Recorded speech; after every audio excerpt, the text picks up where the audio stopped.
అలాగే ఇప్పుడు తెలుగుదేశం పార్టీ నాయకులు శ్రీమతి కందిమళ్ళ జయమ్మ గారిని సోదరులందరూ కూడా అండగా ఉండటానికి మరి గోదావరి, కృష్ణ, పెన్నా నదులన్నీ కూడా అనుసంధానం చేస్తూ ఎన్నో కష్టాలు పడుతూ ఆ రోజుల్లో పట్టిసీమ కట్టడం జరిగింది. ఇవాళ పట్టిసీమ అనేది ఎవరు కూడా కట్టే పరిస్థితిలో లేరు. ఒక లిఫ్ట్ ఇరిగేషన్ ప్రాజెక్ట్ అయినా కానీ త్వరగా ఒక సంవత్సరం లోపలే ఆ రోజు మరి పని చేయడం జరిగిందంటే ఇవాళ ఎవరు కూడా దాన్ని కట్టలేని పరిస్థితిలో ఉన్నాం. అదేవిధంగా నాగాసార్లో మళ్ళీ ఒడుగుపులసల ప్రాజెక్టును కూడా ఇవాళ మరి చేపట్టడం జరిగింది. దానికి కూడా 1500 కోట్ల రూపాయలతోటి చేపట్టి మాచర్ల, బొల్లాపల్లి మండలాలన్నీ కూడా తాగునీరు ఇవ్వడానికి ప్రభుత్వం సిద్ధంగా ఉందని తెలియజేస్తూ ఒకటే నేను చెప్పేది, తెలుగుదేశం పార్టీ నాయకులు, కార్యకర్తలందరూ కూడా పూర్తిగా పార్టీకి మద్దతుగా ఉండండి. చెడైతే చెవులో చెప్పండి, మంచి అయితే మైకులో చెప్పండి. అవునా కదా?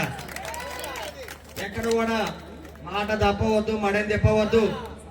జగన్మోహన్ రెడ్డి ఒక్కసారి ముఖ్యమంత్రి అయింది, కానీ మన ప్రీతం నేత నారా చంద్రబాబు నాయుడు గారు 4 సార్లు ముఖ్యమంత్రి అయ్యారు.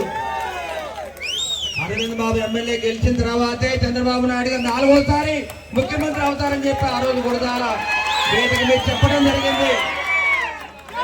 ఇప్పుడు కూడా చెప్తున్నా, 2029లో మీ అరవింద్ బాబు మళ్ళీ ఎమ్మెల్యే అవుతాడు. చంద్రబాబు నాయుడు గారు మళ్ళీ 5వసారి ముఖ్యమంత్రి అవుతారు, గుర్తుపెట్టుకోండి. ఇది సత్యం. నర్సరావుపేట, చిలకూరుపేట, పల్నాడు జిల్లా మొత్తం కూడా కలిసికట్టుగా పనిచేద్దాం. ఒకే వ్యక్తి కింద పనిచేద్దాం. 7 ఎమ్మెల్యేలుగా ఒకటిగా పనిచేద్దాం. అదేవిధంగా మన ఎంపీ గారు 2 సార్లు ఎంపీగా గెలవడం జరిగింది. మళ్ళీ హ్యాట్రిక్ సాధిస్తారు. హ్యాట్రిక్ సాధించినప్పుడు పల్నాడు జిల్లాలో 7 ఎమ్మెల్యేలు కూడా మళ్ళీ గెలుస్తారు, గుర్తుపెట్టుకోండి.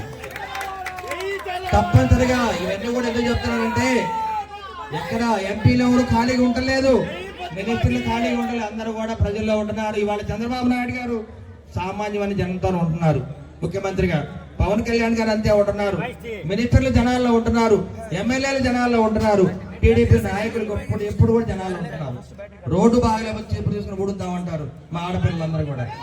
కాలువలు శుభ్రం చేస్తున్నారు. ఎక్కడ కూడా వెనకబడిన పాపాన్ని పోలా మనం. అధికారులు వెనకబడినా కానీ